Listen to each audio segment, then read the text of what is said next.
आज हम 10th class physical education part 1 करेंगे, पर्यावरणिक स्वास्थ्य। सबसे पहले पर्यावरणिक स्वास्थ्य होता क्या है। सबसे पहले हमारे को पता होना चाहिए पर्यावरण क्या होता है। पर्यावरण उन सभी दशाओं का योग है जो किसी स्थान पर किसी समय में मानव को चारों तरफ से घेरे हुए हैं। यानी कि हमारे चारों तरफ का वातावरण पर्यावरण कहलाता है। चारों तरफ जो भी चीज़ें हमारे को घेरे हुए हैं उन सभी को हम पर्यावरण कहते हैं। और पर्यावरण को हम दो भागों में बांट सकते हैं, सामाजिक वातावरण और भौतिक वातावरण। सामाजिक वातावरण वो होता है जैसे मनुष्य की रीति रिवाज, परंपराएं, कानून, विचारधारा, नैतिक नियम, धार्मिक क्रियाएं आदि सामाजिक वातावरण के अंतर्गत आती हैं।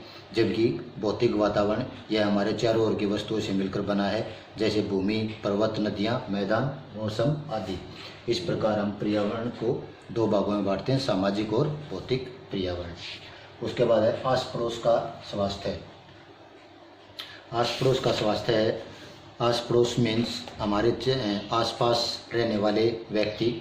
आस पड़ोस का स्वास्थ्य पर्यावरण उन सभी दशाओं का योग है जो किसी स्थान पर किसी मानव को चारों तरफ से घेरे हुए हैं। वातावरण दो प्रकार का बताया है मैंने, भौतिक और सामाजिक वातावरण। इस प्रकार आस पड़ोस का जो स्वास्थ्य है वो हमारे आसपास रहने वाले लोगों से प्रभावित होता है। जैसे अगर आस पड़ोस में कोई गंदगी वगैरह फैलाएगा तो आस पड़ोस में बीमारियों का प्रकोप बढ़ता जाएगा। वो है आस पड़ोस का स्वास्थ्य। इस प्रकार हमें आस पड़ोस में सफाई का विशेष ध्यान रखना चाहिए। उसके बाद है स्वस्थ रहने के नियम। स्वस्थ रहने के लिए मनुष्य को अनेक नियमों का पालन करना पड़ता है, जिसमें से कुछ नियमों को हम अभी बताएंगे। नंबर 1 है शारीरिक रचना का ज्ञान। सबसे पहले अगर व्यक्ति को स्वस्थ रहना है तो सबसे पहले शारीरिक रचना, अपने शरीर की रचना का ज्ञान होना आवश्यक है। उसको ये पता होना चाहिए कि उसका दिल, अमाशय, फेफड़े, गुर्दे सही प्रकार से कार्य कर रहे हैं या नहीं। दूसरा है डॉक्टरी जांच। डॉक्टरी जांच के अंतर्गत हमें समय समय पर अपने शरीर की डॉक्टरी जांच भी करवानी चाहिए। हर 6 महीने में, साल में एक बार अवश्य करवानी चाहिए। उसके बाद निद्रा।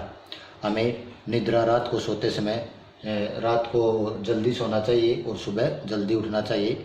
यानी कि हमें भरपूर नींद लेनी चाहिए जिससे कि हमारा स्वास्थ्य ठीक रहे। उसके बाद है व्यायाम। व्यायाम हमें हमेशा नियमित रूप से व्यायाम करना चाहिए, ताकि सुबह सैर वगैरह करनी चाहिए ताकि शरीर को स्वस्थ रख सकें। उसके बाद है सांस। हमें हमेशा सांस नाक द्वारा लेनी चाहिए, कभी भी मुंह से सांस नहीं लेना चाहिए। उसके बाद है नंबर 6 साफ वस्त्र। हमें साफ सुथरे वस्त्र पहनने चाहिए ताकि वो कीटाणु मुक्त रहें और हमारा स्वास्थ्य ठीक रहे। संतुलित भोजन करना चाहिए, ताज़ा, साफ और संतुलित खाना हमें खाना चाहिए। शुद्ध आचरण। हमें हमेशा अपने विचार शुद्ध रखने चाहिए, खुश रहना चाहिए। सबसे इम्पोर्टेंट है स्वस्थ रहने के लिए मादक पदार्थों से परहेज करना चाहिए। मादक पदार्थ होते हैं नशीले पदार्थ। नशीले पदार्थों का हमें सेवन नहीं करना चाहिए, जैसे बीड़ी, सिगरेट, तंबाकू वगैरह जो है उनका सेवन हमें नहीं करना चाहिए। और नियमित दिनचर्या। एक व्यक्ति की दिनचर्या जो है वो नियमित होनी चाहिए। नियमित का मतलब है समय पर उठना, समय पर सोना, समय पर खाना आदि सारे कार्य समय पर होने चाहिए। उसके बाद है अगला क्वेश्चन है घर में गंदगी फैलने के कारण तथा उपाय। घर में गंदगी होने के कारण है, नंबर 1 है फलों तथा सब्जियों के छिलके और घर के कूड़े करकट के लिए उचित स्थान का ना होना। नंबर 2 रसोई घर, स्नान घर तथा शौचालय के गंदे पानी की निकासी की ठीक व्यवस्था ना होना।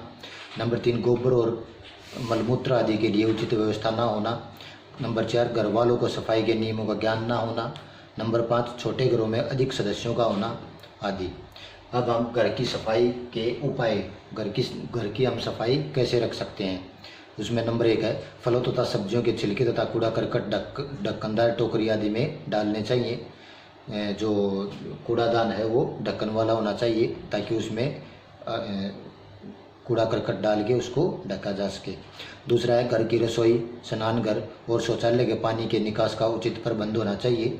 नंबर 3 पशुओं के गोबर एवं मलमूत्र को बाहर दूर किसी गड्ढे में एकत्रित करते रहना चाहिए। इस प्रकार कुछ दिनों के पश्चात उसकी अच्छी खाद बन जाती है जो कि खेतों में काम आ सकती है।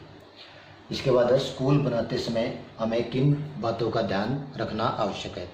स्कूल विद्यार्थी के विकास के लिए बहुत ही योगदान करते हैं। स्कूलों में लड़की लड़कियां विद्या प्राप्त करके अपने व्यक्तित्व का विकास करते हैं ताकि वे समाज के अच्छे नागरिक बन सके। इसलिए स्कूल के वातावरण का विद्यार्थी पर बहुत ज़्यादा असर पड़ता है। इसी को देखते हुए स्कूल में को बनाते समय अनेक बातें हमें ध्यान में रखनी पड़ती हैं, जिनका वर्णन इस प्रकार है। नंबर 1 है मुख्य भवन। स्कूल का मुख्य भवन सड़क से दूर स्थित होना चाहिए ताकि सड़क पर यातायात के साधनों के द्वारा कोई परेशानी ना हो। श्रेणियों के कमरे। स्कूल में श्रेणियों के कमरे सुंदर और हवादार होने चाहिए। खेल के मैदान। विद्यार्थियों के शारीरिक और मानसिक विकास के लिए खेल के मैदान बहुत ज़रूरी है, इसलिए स्कूल में खेल का मैदान वगैरह आवश्यक है। मेज और बेंच। कमरों में लगे हुए मेज और बेंच ठीक बने हों।